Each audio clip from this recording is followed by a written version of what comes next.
Welcome to the Healers Café, the #1 show for medical practitioners and holistic healers to have heart-to-heart conversations about their day-to-day lives while sharing their expertise for improving your health and wellness. So, welcome to the Healers Cafe. And today I'm with Dr. Gala Gorman, and she's a licensed acupuncturist, practices naturopathy. She's the author of, where is the name of your book? I had it in front of me and it's gone right now. You might have to interject. What's your kryptonite? And the That's it. subtitle is Manage the Toxic Stressors Threatening Your Superwoman Status. Thanks for having me. Okay, thanks for jumping in so quickly. So I thought it was all in one line and I realized I'm not seeing it. Anyway, so well, welcome. And then well, why don't we start with what actually got you interested in, because you've got a PhD also in naturopathic science or medicine or all of that.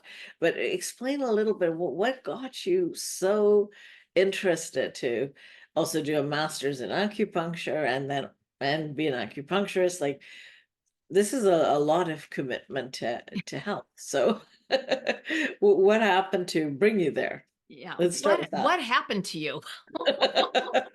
Um, so way back when, let's take a little trip in the Wayback Machine. Sure.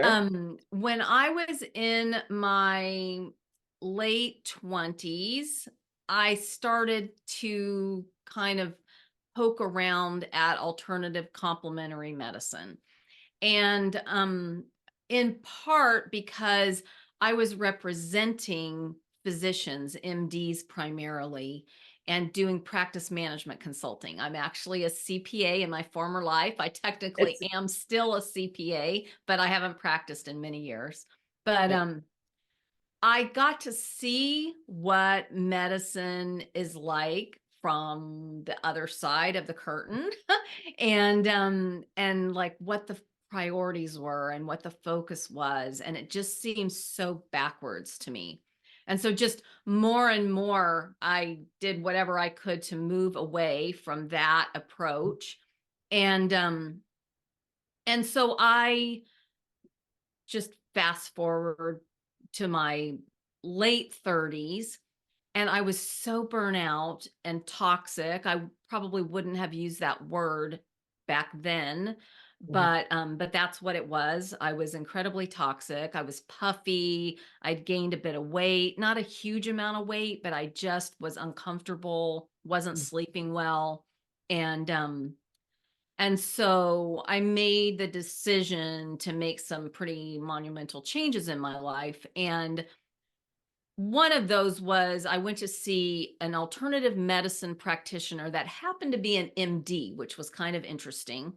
Mhm. He was an internal medicine MD that specialized in dealing with allergies. And um, and he used a form of muscle testing, kinesiology. I use a form of that myself now in my when I deal with people, and to help me kind of figure out what's going on with someone. But he used a form of that to identify what I needed to um, essentially eliminate, what was my kryptonite. And he used homeopathy. He used a bit of needling and kind of a stew of woo-woo medicine. And I went home with instructions to eliminate a handful of things, to start juicing every day, and use these homeopathic remedies to help me manage the transition. And so the other thing I was not to step on the scale, because it wasn't about weight loss. It was about basically doing a reset and getting rid of some toxicity. And so I had to make some pretty massive adjustments, including, first stop on the way home was to a store that I could pick up a Juice Man juicer. And so I went about 6 weeks applying everything I was supposed to do, and went back to see him. And I felt, just 180 degrees better, and had lost 13 pounds, and really hadn't tried and hadn't felt hungry. It just, really made a massive difference. And that just shows how quickly your body can heal itself when you remove the toxicity that it is struggling with daily, and that just continues to compound. So that was the real turning point. And then it took me a lot of years to formalize my entry into that world as a professional. But I ended up pursuing naturopathy, and wanted to be able to be licensed as a healthcare practitioner. And just because of some of the rules, the best way to do that was to become an acupuncturist. And so I got a master's degree in Oriental medicine. And the kind of cool thing with that whole philosophy is that what I found in all of my studies over the years, and I mean like decades of studies, is that it all came back to this energy system Mm. that was discovered by the Chinese medicine doctors Right. thousands of years ago. Yeah. And it's referred to in different ways depending on who is speaking about it, but that's what it is. And so I wanted to learn more, really do a deep dive on that energy system, and then figure out how to really bring it into the 21st century, and use it to our advantage to promote healing and optimize well-being. And that's what I Mhm. do.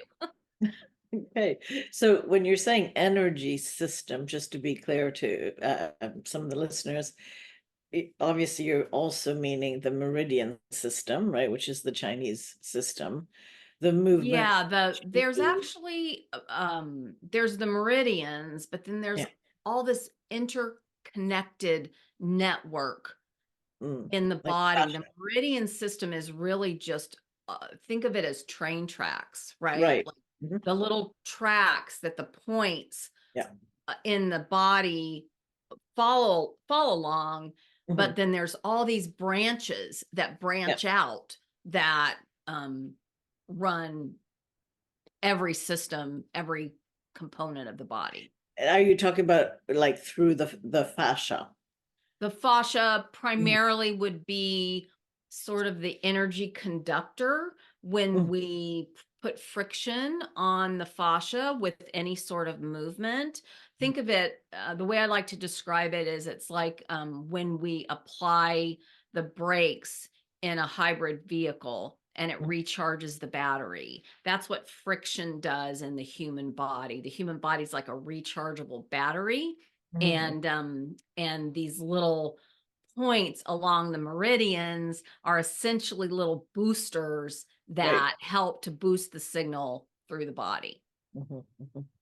So in your understanding, what is the difference between chi, what is known as chi, and what we call energy? How much energy do you have?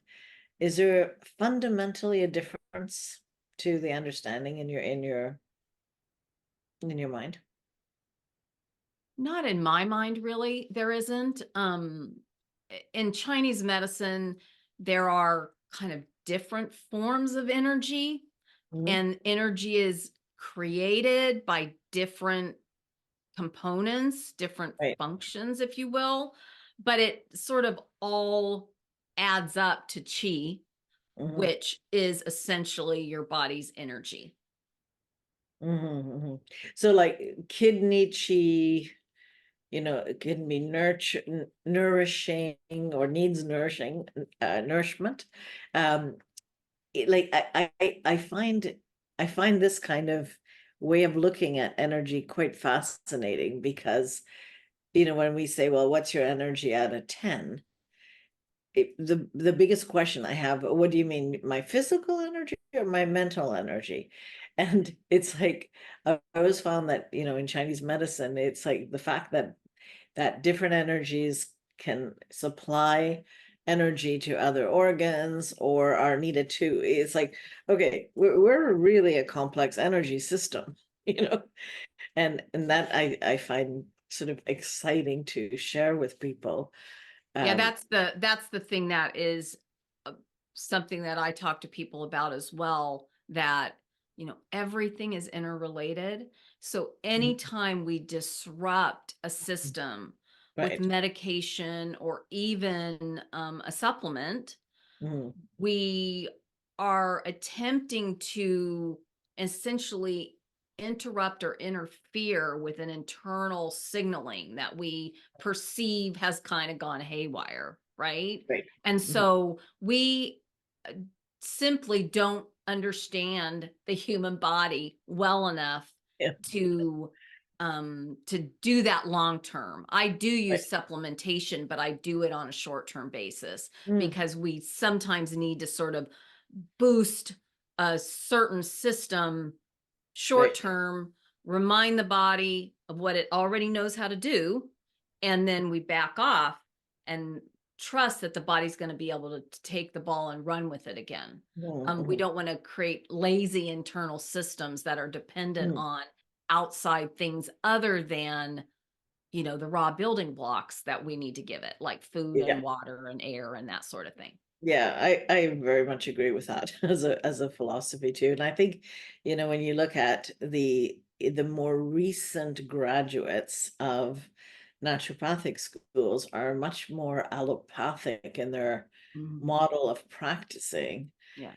And so it's easy to, well, you take enzymes because your body needs to break it down. Well, why isn't your body breaking it down in the first place? Like, Right. let's ask all the questions. Let's go a little bit deeper and see how we can, help the source, not fix the interim problems that are sort of like the symptoms, because I find that I've I've been in practice for 30 years, and it's a big change when I see, who's coming out now, and the belief systems are actually quite different than uh, what I think was available then and is much more connected to Chinese medicine and to, ancient systems of looking at the body holistically. So Yeah, I yeah, think some of the bigger schools are really trying to work their way into the medical system to be correct. recognized for insurance and that sort of thing. In order to be able to do that, you have to toe the line, so to speak, right? Yeah. And Yeah. I have no appetite for that. So I realize that there's a place for that. There's certain some people are very comfortable with that approach in that world, and that needs to be available for them. And Mhm. then it's important for people to know there are alternatives. Yes, And so yeah. that's something that is starting to be regulated now in Mhm. some places in the United States, that doctors have to alternative complementary medicine doctors have to tell patients that this is essentially an alternative and you could go the more traditional standard Right. route. And then the other doctors have to let the patients know that there are alternatives and there is, complementary medicine that you may want to try in Yeah. lieu of what I offer. So, Yeah. So really a two-way system. right. It's And actually it how, should be. of People course it should should be. be informed and they Yeah, should make a decision about their own health care absolutely. and the long-term implications of whatever approach they choose to take. Mhm. Mhm. Yeah, no, that I absolutely agree with that. tend it to be a one-way system, I think. But no, I'm glad to hear that's changing in the States. I can't say it's really changing here, but you know, slowly but surely we'll get there. So your focus is mainly on women. Why is that? I mean, what is it that you find that women uniquely set aside or put behind? So, over 90% of disease can be traced back to stress. Mm, And I personally think that number is low because I don't think they're really factoring in all the ways stress actually shows up. mm. But if we just assume it's 90%, Yeah. 9 in 10 people who have some sort of disease, Mhm. it started with stress and probably continues um, to not improve because of stress. Right. And I believe we find that women in particular have a more difficult time dealing with managing stress. I think just in my own personal experience and the studies uh, kind of echo this, that men, just from a way their brains and hormones are wired, um, tend to compartmentalize better, Mhm. and women try to keep all the balls in the air, which creates a enormous amount of stress. So if you have a lot of just sort of normal stress, and then you layer on top of that with any other stressor, let's just say a genetic predisposition to something, Mhm. or an abundance of some sort of toxicity in your environment, an emotional upset that is extreme. You have some sort of toxic stew that gets created that leads to disease more often for women than it does for men. Mhm. And so the other thing I will say is that women tend to not be studied as often as men. What would your life be like if you were pain-free? If you were one of the millions who suffer from chronic pain, the thought of just one day without it may seem impossible. This is often because conventional medicine tends to fall short in the treatment of pain, opting to prescribe pills or recommend surgery rather than getting to the root cause of the problem. But if you are suffering with emotional or physical pain, there is hope. Join the founder and CEO of Bowen College, Manon Bolliger, live online for your body-mind reboot. Learn how to listen to your symptoms and get to the root cause of your pain. Plus, be trained in basic Bowen therapy moves so that you can reboot your body for optimal health. You don't have to live in pain. You can heal. Stop the pain pill cycle by visiting www.yourbodymindreboot.com to learn more and to register.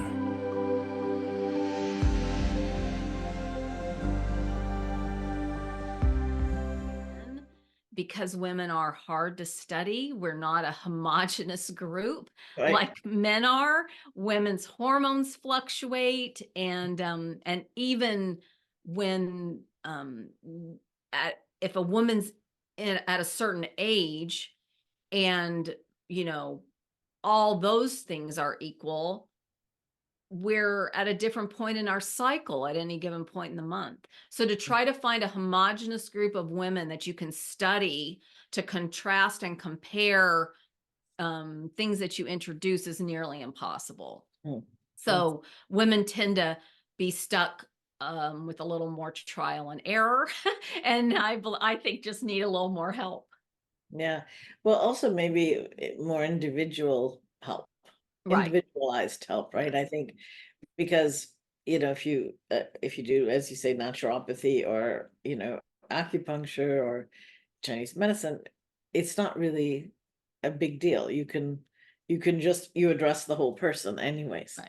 So it's taken into consideration, whereas in traditional medicine, more based on these studies that don't take all elements, it's much harder to count on them for women, right? So I think it's it's eye-opening that, well, we actually need more individualized care. So that's a good thing.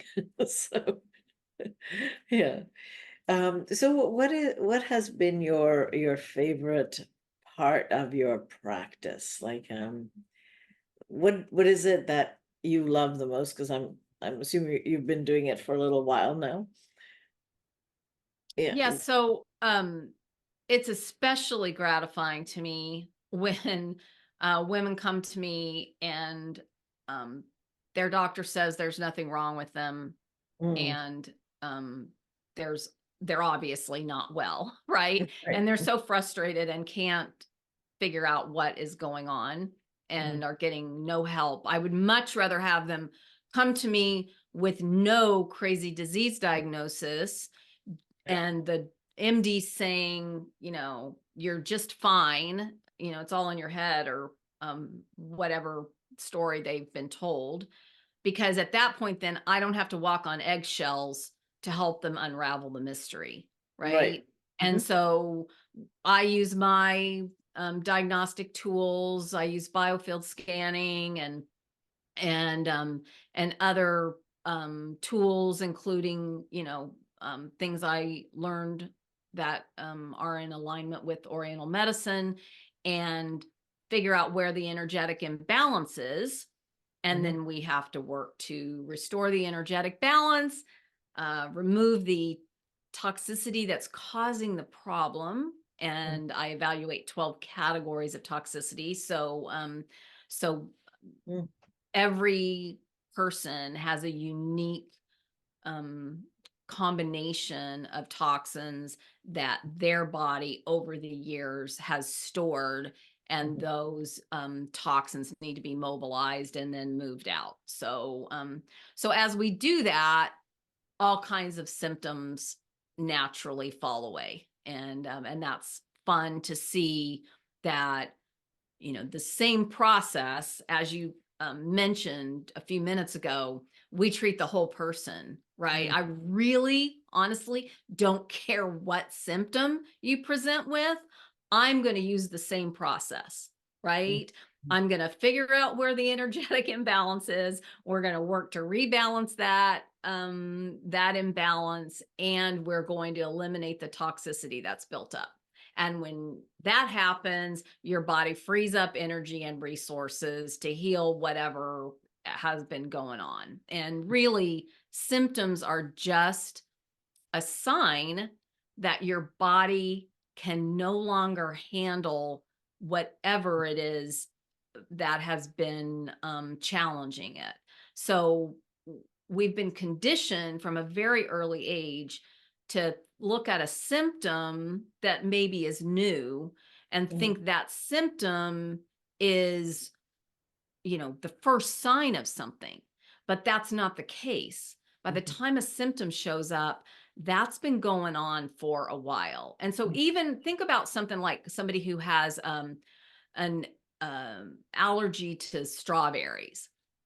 And so we think, well, I accidentally ate strawberry that was mixed into something that I didn't realize there was strawberry in it. And I have this really crazy allergic reaction, right? Anaphylactic shock, Yeah. potentially.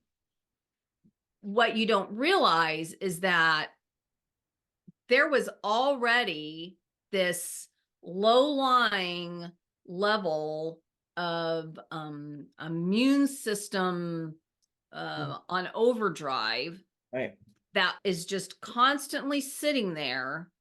And something about the enzyme in the strawberry is literally like the fuse on the dynamite that makes the dynamite blow, right? The dynamite's already there, and it's already like sitting there sort of Waiting. fuming, but it needs that like final spark to really go over the edge. But Mm. what we want to do is we want to deal with that underlying issue so that you can get to the point where, you know, maybe you don't really want to test eating a strawberry, but a lot of things like food sensitivities just become way less extreme, potentially even to the point of not bothering you anymore once Mhm. we get your body sort of soothed and calmed down and you're not just on edge ready for something to Right. push you over. Mm. And what have you found the most common ways, that doesn't mean for everybody, but that work as detox protocols? I don't recommend any specific thing across the board Yeah. other than fasting. And Okay. so digestive rest is really important. Mhm. And there's the what I call like the big four that if you're really having a lot of issues, what I find is that if people will eliminate dairy and gluten and sugar and Mhm. alcohol, Mhm. that those four things and yeast as well. A lot of Mhm. times if you eliminate those four, the yeast comes down dramatically as well. But sometimes even if you've eliminated gluten, Mhm. sometimes gluten-free pastries Right. will have a lot more yeast in them. They used Right. yeast Mhm. to sort of offset the effects of the Mm. gluten not being there. And then people tend to have yeast issues as a result. So really, I guess you would say those five things: Mm. dairy, gluten, yeast, sugar, and alcohol. And so if you're just trying to DIY it, eliminate those things and use time restricted eating, Mhm. meaning you want to, depending on your age and what the other factors you've got going on in your world, um 2 meals a day. I like 10 a.m. and 4 p.m. In a 6-hour eating window, but that is flexible depending on what works for you. And then you want to make sure that you're getting 20 to 30 grams of protein in each one of those meals. Mhm. And so if you are getting enough protein and you're giving your body time for digestive rest and you're Mhm. eliminating a lot of these common things that are factors that many people have issues with in their digestive system, that goes a long way. That'll get you probably halfway there. And that may be enough. That may be enough for a lot of people to relieve whatever issues they've got going on. And then for a lot of people, they're going to need more targeted support. Right. Mhm. And we've got to figure out what's going on, that essentially the toxicity that your body has stored. Yeah. And that's where you were getting to with this question. Mhm. But I want a detox protocol if we're going to try to really mobilize long term stored toxicity and move that out. I want to make sure we're using the right thing for the right problem. Right. And that the organs work. Right. Can detox, right? Because that's another thing too. Right. If you don't have your liver working with both phases, you can't use the same thing as, same the gut. You've got to really look at it very individually. Now, what is your I can't believe our time's almost up. I feel like we're just beginning, but um with the new toxicity that a lot of people have been exposed to in the last few years here. Have you found, I mean, a lot of things can be similar. You look at your immune system, you clean up, your diet, but have you found other things that are quite helpful to help people detox? It's the same process. Same Um, process. Yeah. People, there is an abundance of people now with issues that were kind of managing before, and Yeah. everything they've been through in the last several years has pushed them over the edge, and Yeah. they're having chronic long-term issues that they didn't have before, but the process is the same. Yeah.